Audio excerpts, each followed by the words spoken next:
From carolus by scented air to Sweden's winter wonderland that dare. Hi hello welcome to Nordic. നമസ്കാരം. ഞാൻ ഇന്നിവിടെ ഉണ്ടാക്കാൻ പോകുന്നത് നമ്മുടെ ക്യാബേജ്, സിമ്പിൾ ആയിട്ടുള്ള ഒരു ക്യാബേജ് തോരനാണ്. ഞങ്ങൾ ഇവിടെ സ്ഥിരമായിട്ട് നമ്മുടെ സ്വീഡനിൽ ഉണ്ടാക്കാറുള്ളത്. എളുപ്പപ്പണിയാണ്. ഞാൻ അരപ്പൊന്നും സെപ്പറേറ്റ് തയ്യാറാക്കുന്നില്ല, എല്ലാം ഒരൊറ്റ ഇതില് ചെയ്യുവാണ്. അപ്പൊ നോക്കാം. പാൻ വെച്ചു, എണ്ണ ചൂടായി. എണ്ണ ചൂടാവുമ്പോഴത്തേനും അതിലേക്ക് ജീരകവും കടുകും കൂടിയാണ് ഞാൻ പൊട്ടിക്കാൻ പോകുന്നത്. ജീരകവും കടുകും കൂടി ഇട്ടു. അതൊന്ന് പൊട്ടി വരട്ടെ. അപ്പോഴത്തേനും കുറച്ച് ഉഴുന്നിടുവാണേ.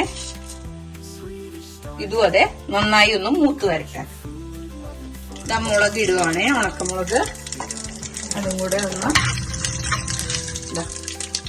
പൊട്ടി വരുമ്പോഴത്തേനും അതിലോട്ട് ഞാൻ ഇടാൻ പോകുന്നത് ഇഞ്ചി, കുറച്ച് എല്ലാം ചെറുതാക്കിയാണ് അരിഞ്ഞേക്കുന്നത്. വട്ടത്തിൽ അരിഞ്ഞ മുളക്.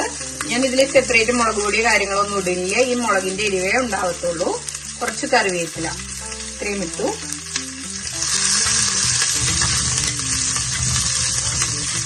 നിങ്ങളിങ്ങനെ ചെയ്തിട്ടില്ലെങ്കിൽ ഒരു പ്രാവശ്യം ട്രൈ ചെയ്ത് നോക്കൂ കേട്ടോ, നല്ലതായിരിക്കും.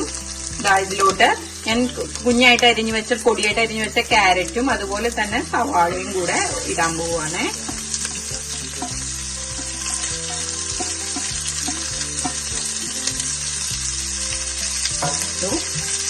നന്നായി ഒന്ന് വഴറ്റിയെടുക്കാം.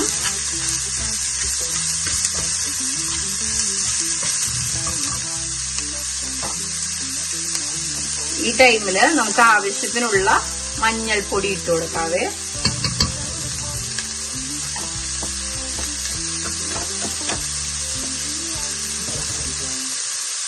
നന്നായി വീണ്ടും ഇളക്കിയെടുക്കാം.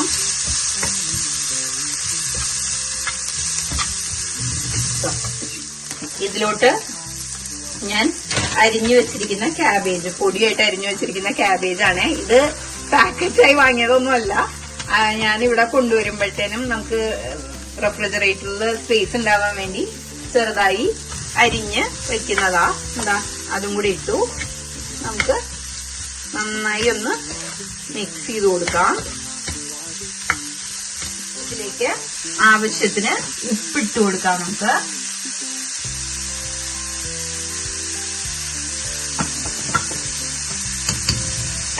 ഓക്കെ. എന്നിട്ട് ചെറിയ ലോ ഹീറ്റിലിട്ടിട്ട് അടച്ചു വെച്ച് വേവിക്കാതെ, എന്നിട്ട് എന്താ പറയാ, നമ്മൾ വെള്ളം ഒഴിക്കണ്ട. വെള്ളം ഒഴിക്കാതെ തന്നെ ഈ സാധനം വേവിച്ച് എടുക്കാം. വെന്ത് കഴിഞ്ഞിട്ട് ഒരു 3/4 ഭാഗം വെന്ത് കഴിഞ്ഞിട്ട് കാണാവേ. നമുക്കൊന്ന് തുറന്നു നോക്കാവേ.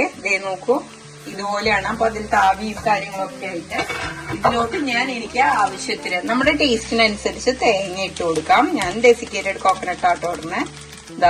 ഞാൻ ഡെസിക്കേറ്റഡ് കോക്കനട്ട് ഇട്ട് കൊടുത്തു. ഇത് ഏകദേശം ഒരു 2.5 ടേബിൾ സ്പൂൺ വരുവേ ഇട്ടു. എന്നിട്ട് ഞാൻ ഒന്നും കൂടെ ഇത് തന്നെ വെച്ച്, ഈ ഇതിലുള്ള ക്യാബേജ് തന്നെ വെച്ച് അതൊന്ന് ഇത് ചെയ്തിടുവാണേ, മൂടി ഇടുവാണേ. എന്നാ തട്ടിപ്പൊത്തി കൊടുക്കുക എന്നൊക്കെ പറയില്ലേ, അത്. എന്നിട്ട് അടച്ചു. വീണ്ടും ഒരു 5 മിനിറ്റോ 3 മിനിറ്റ്, വീണ്ടും ഒരു 3 മിനിറ്റ് ലോ ഹീറ്റിൽ വെച്ച് കൊടുക്കാം. അതിനുശേഷം നമുക്ക് എടുത്ത് ഒന്ന് ഹൈ ഹീറ്റിലേക്ക് മാറ്റിയിട്ട് ഒരു 2 മിനിറ്റ് അതിലത്തെ വെള്ളം, എന്തെങ്കിലും വാട്ടറിന്റെ ഒരു കണ്ടന്റ് ഉണ്ടെങ്കിൽ അത് ഫുൾ ഡ്രൈ ആയി പോയി കഴിഞ്ഞാൽ നമുക്ക് സംഭവം കിട്ടും. ഞാനത് തുറന്നു. അതേന്ന് നിങ്ങൾക്ക് നോക്കിയാൽ അറിയാം. ഇനി നമുക്കതൊന്ന് മിക്സ് ചെയ്ത് കൊടുക്കാവേ.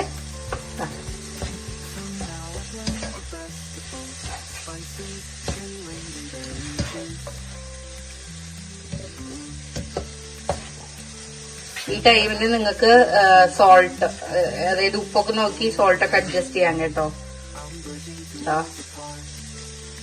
ഇനി ഞാനിത് ഹൈ ഹീറ്റിലേക്ക് മാറ്റുവാണേ.